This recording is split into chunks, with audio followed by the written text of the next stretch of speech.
तुम्ही त्या पाण्यावर जी वनस्पती लावताय त्याच्यात जलतत्वाचं प्रमाण जास्त आहे, तीच वनस्पती पाण्यात येते. जलपर्णीमध्ये 95% जास्त पाणी आहे म्हणून ती पाण्यावर येते. ही सायन्स लक्षात घ्या.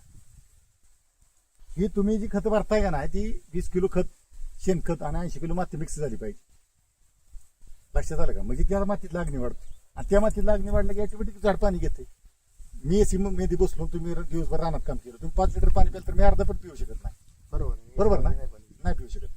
तसा या झाडाचं जमिनीत अग्नी वाढला, खडकाळ जमिनीला जास्त पाणी द्यावं लागतंय, काळ्या जमिनीला कमी द्यावं लागतंय. खडकाळ जमिनीत अग्नी जास्त आहे, काळ्या जमिनीत अग्नी कमी आहे. ही फरक लक्षात घेतला पाहिजे. ही जे तुम्ही खतं टाकताय का नाही, कोंबड खत टाकलं, बाकीची खतं टाकली, माती मिसळून घ्या, अग्नी वाढला की झाड पाणी जास्त घेणार आहे आणि झाडांना पाणी जास्त घेतलं की ऑटोमॅटिक ग्रोथ होणार आहे. सगळा खेळ कशात जो आहे पाण्याचा. 78% पाणी आहे झाडात. मग तुम्ही काम कशावर केलं पाहिजे? जास्तीत जास्त पाण्यावर. मग महाराष्ट्रात पाण्याचंच गणित चुकतंय. कशा प्रकारे दिलं पाहिजे? वॉटर मॅनेजमेंट कसं केलं पाहिजे? तुम्ही वापसा कंडिशनला पाणी दिलं पाहिजे आणि त्या मातीनं पाणी जास्त घेतलं पाहिजे. माती पाणी जास्त कधी घेईल? जेवढी त्याच्यात हवा आहे भुसभुशीत